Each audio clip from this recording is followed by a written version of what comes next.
Pumalag ang mga taga-suporta ni dating Pangulong Rodrigo Duterte sa tanong ng GMA reporter tungkol sa pagbabalik sa Pilipinas ng former president.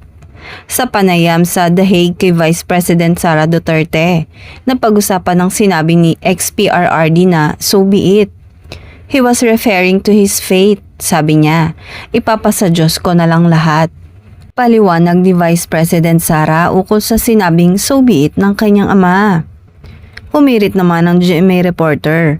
Ma'am, parang ibig sabihin po ba nun ay parang tanggap din niya kung hindi siya makabalik ng Pilipinas? Nag-react ang ilang nag-i-interview kay VP Sara at sinabing hindi naman ganon at huwag naman ganon. Agad namang nagsorry sa kanyang naging tanong ang naturang reporter. Sorry, pasensya na po kayo. Nagtatanong lang ako. Nagka-clarify lang po ako kung anong ibig sabihin nun, saad niya. Paglilinaw naman ni Vice President Sara, ang ibig kong sabihin nun is yung discussion kahapon sa Senate hearing. Meron silang discussion kung tama ba ang ginawa, illegal ba ang ginawa, kahit pagtatalunan nila doon.